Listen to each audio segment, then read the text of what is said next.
आज की इस विस्तृत चर्चा में हम chapter.docx नामक स्रोत दस्तावेज का गहराई से विश्लेषण करने वाले हैं। आज का हमारा मिशन बहुत ही स्पष्ट है। हम उस पौराणिक कूटनीति प्रतिशोध के उस अंधहीन चक्र और प्राकृतिक नियमों के साथ खेले गए उस भयानक खेल को समझने की कोशिश करेंगे, जिसके परिणाम स्वरूप तारकासुर ने स्वर्ग पर आक्रमण किया था। बिल्कुल, और ये कोई आम कहानी नहीं है। हाँ, मतलब स्रोत सामग्री की शुरुआत ही बहुत नाटकीय और सच कहूं तो रोंगटे खड़े कर देने वाली है। वहां एक ऐसा दृश्य उकेरा गया है जहां 10,000 साल का एक लंबा इंतजार आखिरकार खत्म होने वाला है।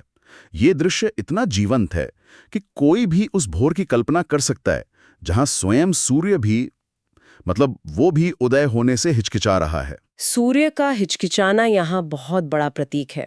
हाँ, और आसमान में छाई लालिमा महज सुबह का रंग नहीं है, बल्कि वो किसी बहते हुए ताजे भाव जैसी लग रही है।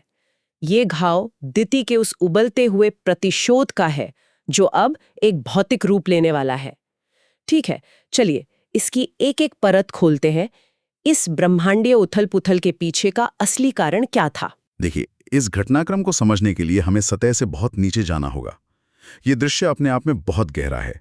ये केवल देवताओं और असुरों के बीच की कोई आम लड़ाई या सत्ता का संघर्ष नहीं है। तो फिर ये क्या है? ये स्रोत हमें बताता है कि कैसे एक छोटी सी असुरक्षा या फिर पुरानी हार से उपजी प्रतिशोध की भावना पूरे ब्रह्मांड के संतुलन को पूरी तरह से बिगाड़ कर रख सकती है। सूर्य का हिचकिचाना इस बात का प्रतीक है कि प्रकृति भी जानती है कि प्राकृतिक नियमों के पहिए अब एक विनाशकारी दिशा में मुड़ चुके हैं। हमारी कोशिश यही रहेगी कि हम इस घटनाक्रम के पीछे के हर क्यों को समझें। हर कार्य के पीछे का वो मनोवैज्ञानिक कारण जिसने इस महाविनाश की नींव रखी। बिल्कुल। तो कहानी की शुरुआत होती है कश्यप के उस वचन के पूरा होने से, जिसका दिति को 10 सहस्त्राब्दियों से बेसब्री से इंतजार था। स्रोत में बताया गया है कि दिति अपनी कोख को छूते हुए यह महसूस करती है कि वो बीज अब पनप रहा है जो देवराज इंद्र के अजय वज्र का भी सामना कर सकेगा। उसे एक ऐसा पुत्र चाहिए था जो अन्य दैत्यों की तरह आसानी से हार न माने और जो मरुतों की तरह उसे कभी धोखा न दे। हाँ, मरुतों का जिक्र यहाँ बहुत महत्वपूर्ण है। मरुतों का यहाँ जिक्र आना दिति की उस गहरी मनोवैज्ञानिक चोट को दर्शाता है। मरुत दिति की ही संतान थे, लेकिन कूटनीति और छल के कारण इंद्र के पाले में चले गए थे। दिति के लिए ये केवल युद्ध में मिली हार नहीं थी, बल्कि ये अपनों द्वारा दिया गया सबसे बड़ा धोखा था। एक माँ के लिए अपने ही बच्चों को शत्रु के खेमे में खड़े देखना, ये तो किसी भी इंसान को तोड़ सकता है। सही कहा। ये एक ऐसा आघात है जो इस 10,000 साल के इंतजार को और भी ज्यादा जहरीला बना देता है। होता है वज्रांग का। इस नाम का अर्थ ही है जिसका शरीर वज्र के समान कठोर हो, और जो भविष्यवाणी थी वो बिल्कुल सच साबित होती है। कुछ ही समय बाद वज्रांग स्वर्ग पर धावा बोलता है और इंद्र को युद्ध में पूरी तरह से परास्त कर देता है। ये एक तरफा हार होती है वो। हाँ, वो शक्तिशाली इंद्र जो देवताओं का राजा है, वो दिति के सामने घुटनों के बल कांप रहा है, और उसी क्षण दिति का वो क्रूर आदेश आता है कि इसका सिर काट दो। लेकिन मुझे यहाँ एक बात समझ नहीं आ रही है।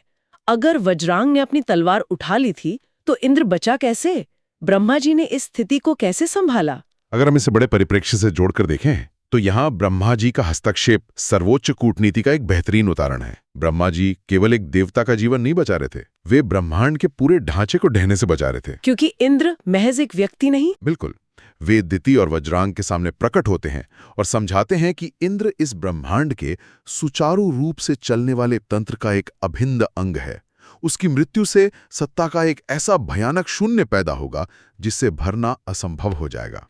लेकिन प्रतिशोध की आग में जल रही दिति या क्रोधित वज्रांग इस बात को आसानी से क्यों मान लेते? स्रोत में ब्रह्मा जी का जो तर्क है वो बहुत ही चालाकी भरा है। वे वज्रांग से कहते हैं कि उसने पहले ही इंद्र का अभिमान चकनाचूर कर दिया है, जो कि एक राजा के लिए बहुत बड़ी बात है। हाँ, एक राजा के लिए उसका गुरूर ही उसका जीवन होता है। हाँ। अगर वज्रांग उसे जीवित छोड़ देता है तो ये मौत से भी बदतर सजा होगी। पूरे ब्रह्मांड में, हर लोक में इंद्र को एक हारे हुए और अपमानित राजा के रूप में देखा जाएगा। यह एक तरह की सामाजिक और मनोवैज्ञानिक मृत्यु है। यही वो बिंदु है जहां प्रतिशोध का पूरा स्वरूप बदल जाता है। शारीरिक मृत्यु तो एक पल का दर्द देती है, लेकिन जो मनोवैज्ञानिक और सामाजिक मृत्यु ब्रह्मा जी ने सुझाई वो जीवन भर का नासूर है। एक कूटनीतिक दांव आयदिस ने वज्रांग के अहंकार को भी संतुष्ट किया और इंद्र की जान भी बचा ली। इस फैसले से प्रसन्न होकर ब्रह्मा जी वज्रांग के लिए एक अत्यंत सुंदर पत्नी का निर्माण करते हैं, जिसका नाम रखा जाता है वज्रांगी। इसके बाद ये जोड़ा अपनी सभी शत्रुताओं को पीछे छोड़कर भक्ति और तपस्या के लिए जंगल की ओर प्रस्थान करता है, जहां वज्रांग घोर तपस्या में लीन हो जाता है। और अपने पति के समर्पण को देखकर वज्रांगी भी तब तक ध्यानमग्न रहने का निर्णय लेती है जब तक कि वज्रांग वापस नहीं आ जाता। वज्रांग और वज्रांगी का ये शांतिपूर्ण जीवन शायद इस पूरी कहानी का एक सुखद अंत हो सकता था। उनका ये समर्पण ऐसा था कि हर कोई इस जोड़े की प्रशंसा कर रहा था। यहाँ से ये चर्चा वाकई बहुत दिलचस्प हो जाती है, क्योंकि यहीं पर कहानी एक बहुत ही स्याह मोड़ लेती है। क्योंकि शांति उस व्यक्ति को कभी रास नहीं आती जो सिंहासन खोने से डरता हो। बिल्कुल, यहाँ हमें देवराज इंद्र की उस गहरी असुरक्षा के दर्शन होते हैं जो किसी भी राजा को शोभा नहीं देती। इसे हम सत्ता में बैठे व्यक्ति का वो डर कह सकते हैं, जहां उसे हर शक्तिशाली व्यक्ति अपना दुश्मन नजर आता है। इसे आज के संदर्भ में इनकम्बेंट एंग्जाइटी या सत्ता खोने का पागलपन कहा जा सकता है। इंद्र अभी भी अपनी उस हार और अपमान से अंदर ही अंदर जल रहा था। उसे लगा कि वज्रांग की यह तपस्या भविष्य में उसके लिए कोई नया खतरा पैदा कर सकती है। और इसी डर के कारण इंद्र वह करता है जो एक कायर करता है। वो सीधे वज्रांग से लड़ने के बजाय बदला लेने के लिए एक बहुत ही नीच रास्ता चुनता है। स्रोत में लिखा है कि वो एक सांप का रूप धारण करता है और तपस्या में शांत बैठी वज्रांगी को बार बार डंसता है। ये इंद्र की हताशा का सबसे बड़ा प्रमाण था। वो उस व्यक्ति की पत्नी को निशाना बना रहा था जिसने हाल ही में उसे जीवन दान दिया था। लेकिन चूंकि वज्रांगी को ब्रह्मा जी की विशेष कृपा प्राप्त थी, इसलिए वो सांप के उस जहर से बच जाती है। जब सांप वाला तरीका काम नहीं आता तो वो क्या करता है? जब इंद्र देखता है कि इस तरीके से वो वज्रांगी को नहीं मार सकता, तो वो सत्ता का दुरुपयोग करते हुए एक और क्रूर तरीका अपनाता है। वो मूसलाधार बारिश के लिए बादलों का आवाहन करता है, और वो बेचारी स्त्री जो ध्यान में बैठी है, बिना किसी विरोध के उस भयानक और लगातार होती बर्फीली बारिश के कष्ट को सहती रहती है। ये दृश्य ये सोचने पर मजबूर करता है कि अक्सर ताकतवर लोग अपनी असुरक्षा में कितने क्रूर हो सकते हैं। जब वज्रांग अपनी लंबी तपस्या पूरी करके लौटता है, तो वो देखता है कि उसकी पत्नी पूरी तरह से भीगी हुई है, ठंड से कांप रही है और भयानक कष्ट में है। और वहीं पास में खड़ी उसकी मां दिति गुस्से से आग बबूला हो रही है। दिति तो बस एक मौके की तलाश में थी। हाँ, वो इस अवसर का पूरा फायदा उठाती है। वो वज्रांग को ताना मारते हुए कहती है कि वज्रांग ने अपने अंदर के दैत्य को शांत करके जो तथाकथित महानता और दयालुता दिखाई थी, जो उसने इंद्र को माफ करने की भूल की थी, उसी की कीमत आज वज्रांगी चुका रही है। ये ताना वज्रांग के अंदर के उस ज्वालामुखी को फोड़ देता है जिसे ब्रह्मा जी ने बड़ी मुश्किल से शांत किया था। और कोई भी देख सकता है कि वज्रांग का ये क्रोध पूरी तरह से न्याय संगत था। उसने अपनी शक्ति के चरम पर होते हुए भी इंद्र को माफ करने का संयम दिखाया था। उसने शांति का मार्ग चुना था, लेकिन बदले में उसे ये धोखा और पीड़ा मिली। वो सीधा ब्रह्मा के पास पहुंचता है और उन्हें साफ शब्दों में चेतावनी देता है कि अब वो इंद्र का सर काट कर ही रहेगा। यहाँ ब्रह्मा एक बार फिर गहरे संकट में फंस जाते हैं, क्योंकि इस बार गलती पूरी तरह से इंद्र की थी। हाँ, और वज्रांग के क्रोध को गलत नहीं ठहराया जा सकता था। ब्रह्मा जी को स्थिति को संभालने के लिए और इंद्र के प्राणों की रक्षा के लिए एक बार फिर से अपनी शक्तियों का उपयोग करना पड़ता है, लेकिन इस बार उन्हें एक बहुत भारी कीमत चुकानी पड़ती है।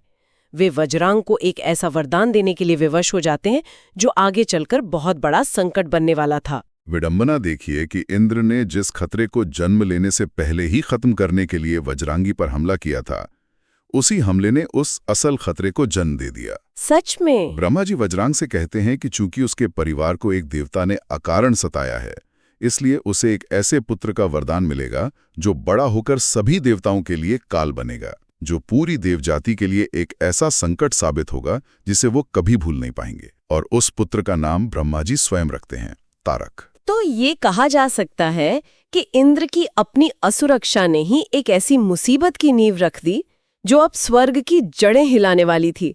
ये एक तरह की सेल्फ फुलफिलिंग प्रोफेसी बन गई। तारक का जन्म होता है और जैसे जैसे वो बड़ा होता है, उसे अपनी इस भविष्यवाणी और अपने जन्म के उद्देश्य के बारे में पता चलता है। लेकिन तारक कोई साधारण असुर नहीं था जो केवल एक भविष्यवाणी के भरोसे बैठा रहे। नहीं, तारक बहुत चतुर था। वो जानता था कि देवताओं से लड़ने और उन्हें हमेशा के लिए हराने के लिए केवल एक वरदान काफी नहीं होगा। उसे प्राकृतिक नियमों को भेदने वाली असीम शक्ति की आवश्यकता होगी। इसलिए युवा होते ही तारक पारियात्र पर्वतों की ओर निकल पड़ता है ताकि वो घोर तपस्या करके ब्रह्मा जी को प्रसन्न कर सके। स्रोत सामग्री में तारक की तपस्या का जो विवरण है वो वास्तव में अकल्पनीय है। क्या आप उस प्रक्रिया को समझा सकते हैं जिसने ब्रह्मांड के रचयिता तक को झुकने पर मजबूर कर दिया? बिल्कुल। तारक ने तपस्या के लिए पारियात्र पर्वतों का वो सुन्न कर देने वाला बर्फीला हिस्सा चुना, जहां कोई भी वनस्पति नहीं उगती। एक ऐसा स्थान जहां जीवन का कोई अंश नहीं था। वहां उसने जो किया वो शरीर और मन की सीमाओं को पार करना था। 100 साल तक वो केवल एक पैर पर खड़ा रहा ना? हाँ, पूरे 100 साल। और जब इससे भी उसे संतुष्टि नहीं मिली तो अगले 100 साल वो केवल अपने पंजों के बल पर खड़ा रहा। फिर 100 साल तक वो बर्फीले पानी के अंदर बैठा रहा और उसके बाद 100 साल तक धधकती हुई आग के बिल्कुल बीचों बीच बैठकर उसने ध्यान लगाया। ये तो शरीर को खत्म कर देने वाला कष्ट है। पौराणिक कथाओं में तपस्या का अर्थ केवल प्रार्थना करना नहीं होता। ये अपने भीतर एक ऐसी ऊर्जा, एक ऐसा तप या ब्रह्मांडीय ताप उत्पन्न करना होता है जो वास्तविकता के ताने बाने को पिघलाने लगता है। तारक की इस तपस्या से जो ऊर्जा उत्पन्न हुई वो इतनी भयानक थी कि वो पूरे ब्रह्मांड के संतुलन को नष्ट कर सकती थी। और इसी ब्रह्मांडीय ताप को शांत करने के लिए ब्रह्मा जी को वहां प्रकट होना ही पड़ा। वे तारक से कहते हैं कि तुम्हारी तपस्या अद्वितीय है, लेकिन मैंने तुम्हें पहले ही देवताओं के काल के रूप में एक वरदान दे रखा है। अब तुम्हें और क्या चाहिए? और तब तारक वो मांग करता है जो हर सत्ताधीश की अंतिम इच्छा होती है। वो कहता है कि मेरी मृत्यु को हरा दो, मुझे पूर्ण अमरता चाहिए। लेकिन यहाँ प्राकृतिक नियमों का एक बहुत कड़ा सिद्धांत लागू होता है। ब्रह्मा जी स्पष्ट कर देते हैं कि पूर्ण अमरता देना उनके अधिकार क्षेत्र से बाहर है। जो जन्मा है उसे मरना ही होगा। कोई भी सत्ता हमेशा के लिए अस्तित्व में नहीं रह सकती। और जब तारक को ये समझ आ जाता है कि पूर्ण अमरता संभव नहीं है, तो वो एक ऐसी चाल चलता है जो आजकल के उन लोगों की याद दिलाती हैं जो कानूनी दस्तावेजों में कमियां या लूप होल ढूंढते हैं। तारक कोई आम योद्धा नहीं था, वो एक तरह का सिस्टम हैकर था। अपने पूर्वजों की तरह? हाँ, वो अपने पूर्वजों जैसे हिरण्याक्ष और हिरण्यकशिपु के नक्शे कदम पर चलता है। इन पूर्वजों ने भी अमरता के असंभव होने पर दिन रात घर बाहर अस्त्र शस्त्र जैसी शर्तें लगाकर अमरता का भ्रम पैदा किया था। तारक कहता है कि ठीक है, अगर अमरता नहीं तो मुझे ये वरदान दे कि मुझे केवल महादेव का पुत्र ही मार सके। एक और शर्त। यहाँ सबसे ज्यादा हैरान करने वाली बात यह है कि तारक ने ये शर्त कितनी भयानक बुद्धिमानी से चुनी थी। जब ब्रह्मा ये सुनते हैं तो वे अंदर तक हिल जाते हैं। ये मांग किसी भी साधारण वरदान से कहीं अधिक खतरनाक थी, क्योंकि ब्रह्मा जानते थे कि तारक ने किस ब्रह्मांडीय सत्य का फायदा उठाया है। देवी सती के आत्मदाह के वियोग के गहरे शोक में डूबे हुए थे। उन्होंने खुद को ब्रह्मांड के सभी मामलों से, सभी सांसारिक गतिविधियों से पूरी तरह अलग कर लिया था। वो एक ऐसे अनंत ध्यान में लीन थे जहां से उनकी वापसी असंभव लग रही थी। ये एक बहुत ही गहरी चाल थी। एक ऐसा वैरागी जो गहरे ध्यान और असीम शोक में हो, जो संसार के होने या न होने से पूरी तरह विरक्त हो चुका हो, उसका कभी भी कोई संतान उत्पन्न करना लगभग असंभव के समान था। तारक ने स्थिति को पूरी तरह भांप लिया था। उसने एक ऐसी शर्त रखी थी जिसके पूरा होने की कोई तार्किक संभावना ही नहीं थी। जब महादेव अपनी आंखें ही नहीं खोल रहे, जब उन्हें इस बात से कोई फर्क ही नहीं पड़ रहा कि ब्रह्मांड में क्या उथल पुथल हो रही है, तो उनके पुत्र का जन्म कैसे होगा? और जब महादेव का पुत्र ही नहीं होगा तो तारक को मारने वाला कोई पैदा नहीं होगा। सही कहा। ब्रह्मा जी को विवश होकर ब्रह्मांड को तारक के तप की गर्मी से बचाने के लिए ये वरदान देना ही पड़ता है। ये एक ऐसा अचूक वरदान था जिसने तारक को व्यवहारिक रूप से अमर बना दिया। और उस वरदान के मिलते ही तारक स्वर्ग पर वो ऐतिहासिक और विनाशकारी धावा बोल देता है जिसके लिए उसका जन्म हुआ था। लेकिन मुझे यहाँ एक बात समझ नहीं आ रही है।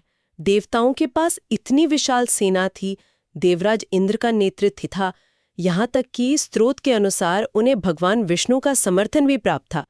फिर भी तारक का एक वरदान पूरी देव जाति पर भारी कैसे पड़ गया? यही तो ब्रह्मा जी के वरदानों की शक्ति और इस पौराणिक संसार के नियमों की जटिलता है। जब सृष्टि का रचयिता कोई नियम बना देता है तो उसे कोई अन्य देवता, यहां तक कि विष्णु भी सीधे तौर पर नहीं तोड़ सकते। नियम तो नियम है। तारक के पास महादेव के पुत्र के अलावा किसी और से न मरने का जो कवच था वो अभेद्य था। इस युद्ध में देवताओं की पूरी ताकत धरी की धरी रह जाती है। देवराज इंद्र के नेतृत्व में सभी देवता मिलकर युद्ध करते हैं, लेकिन तारक के उस वरदान के सामने उनका संयुक्त प्रतिरोध बुरी तरह चरमरा जाता है। तारक देवताओं को न केवल हराता है, बल्कि वो उस पुराने प्रतिशोध को भी अंजाम देता है जो उसकी दादी दिति के मन में पनप रहा था। स्रोत में इंद्र के हश्र का जो विवरण है वो युद्ध में मारे जाने से भी ज्यादा खौफनाक है। इंद्र को बंदी बना लिया जाता है, उसका सिर मुंडवा दिया जाता है।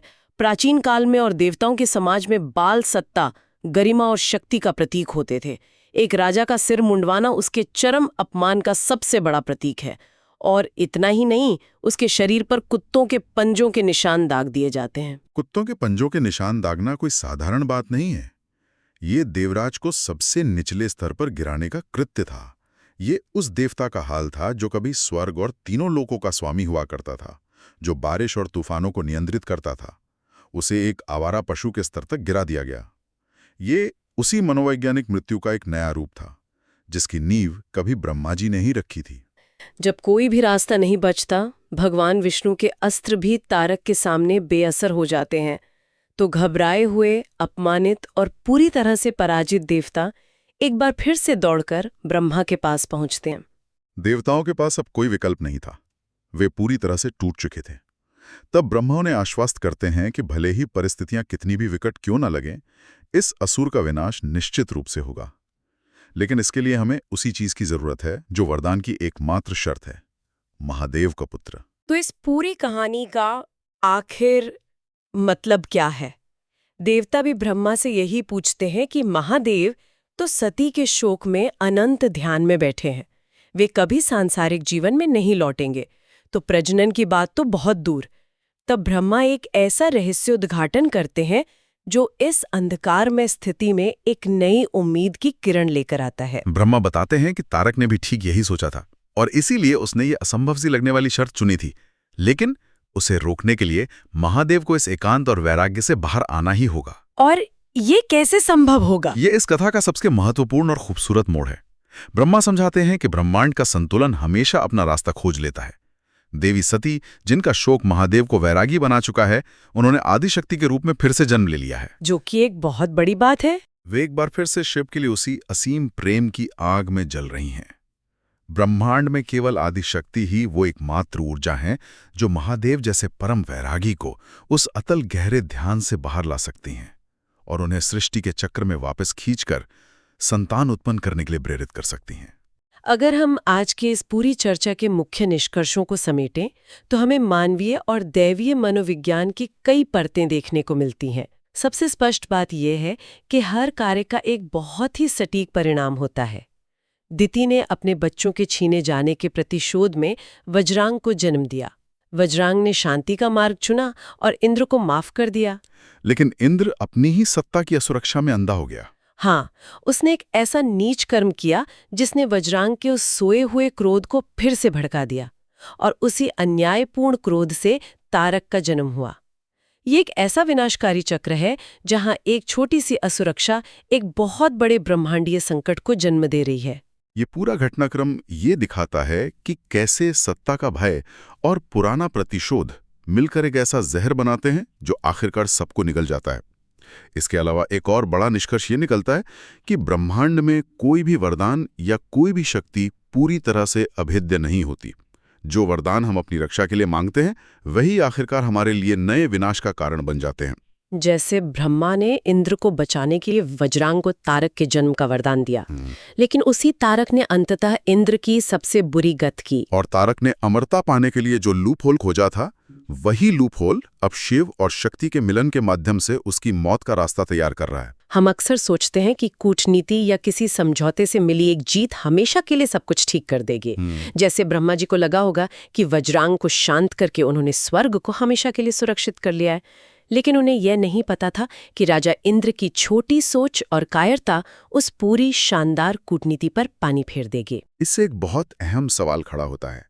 स्रोत सामग्री के बिल्कुल अंत में एक पंक्ति है जो स्वर्ग से निकाले गए सभी देवताओं के मन में गूंज रही है कि क्या वो वैरागी सच में कभी एक पिता बनेगा।